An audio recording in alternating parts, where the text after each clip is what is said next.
Ya, Assalamualaikum warahmatullahi wabarakatuh. Perkenalkan, nama saya Rizky Beni Arvin Gunawan. Saya akan menjelaskan mengenai implementasi K3 terhadap APD alat pelindung diri, khususnya COVID-19 dengan studi kasus tenaga medis di Indonesia. Ya, ini selanjutnya adalah saya akan menjelaskan dasar hukum penggunaan APD K3. Di sini saya mengambil beberapa dasaran atau dasar hukum ya di Indonesia. Yang pertama, Undang-Undang Nomor 1 Tahun 1970, Pasal 3 Ayat 1, Pasal 9 Ayat 1, Pasal 12 butir B, dan Pasal 14 butir C, yang semua poinnya merunut kepada penggunaan APD di lingkungan kerja ya oleh tenaga kerja ya. Selanjutnya ada dasar hukum lainnya, yakni Permen Trans nomor Permen 1 1981 pasal 4 ayat 3 yang berbunyi kewajiban pengurus menyediakan secara cuma-cuma APD yang diwajibkan penggunanya oleh tenaga kerja yang berada di bawah pimpinan untuk mencegah terjadinya kecelakaan kerja.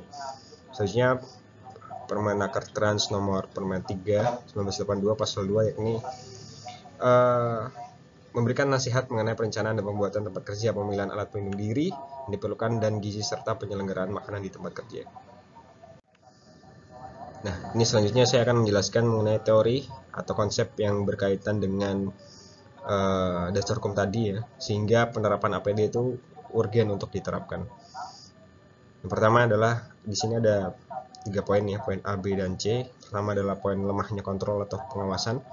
Yang kedua adalah sebab dasar seperti human error dan sebagainya, serta sebab langsung yang benar-benar faktor lingkungan.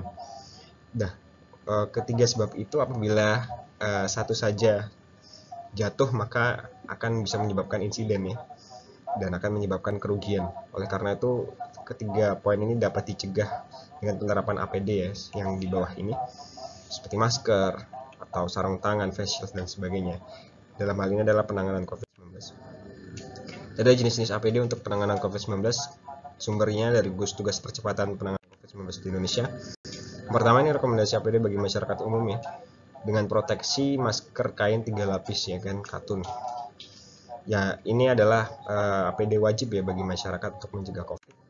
Yang kedua, ada rekomendasi APD bagi tenaga medis dan paramedis berdasarkan tingkat perlindungan tingkat 2, dengan perlindungan mata, penutup kepala, gaun, masker bedah triplai, dan sarung tangan karet sekali pakai. Kemudian yang ketiga adalah rekomendasi APD bagi tenaga medis yang berdasarkan tingkat perlindungan ketiga, dengan pelindung mata dan face shield, penutup kepala head cap, overall gown dan apron, masker N95 atau equivalent atau yang sama dengannya, boots atau sepatu karet dengan pelindung sepatu, serta sarung tangan bedah karet steril sekali pakai. Ini kelompoknya termasuk adalah dokter, perawat, dokter gigi, perawat gigi, dan laboran.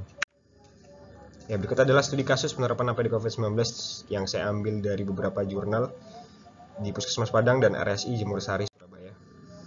Yang kiri jurnal pertama di Puskesmas Padang dengan karakteristik responden sebagai berikut yang tertampil, dan RSI Jemur Sari Surabaya dengan karakteristik responden juga yang seperti ditampil, dengan umur serta tingkat pendidikan yang berbeda-beda.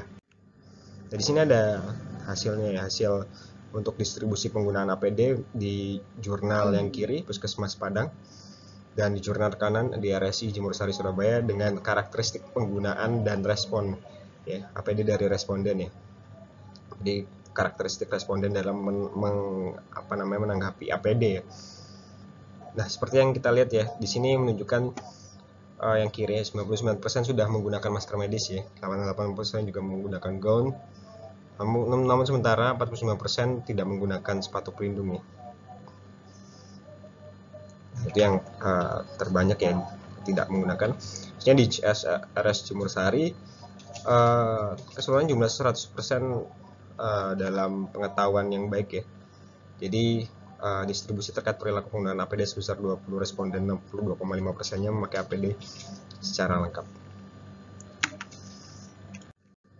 Nah, demikian yang dapat saya sampaikan. Terima kasih banyak. Mohon maaf apabila ada salah kata. Wassalamualaikum warahmatullahi wabarakatuh.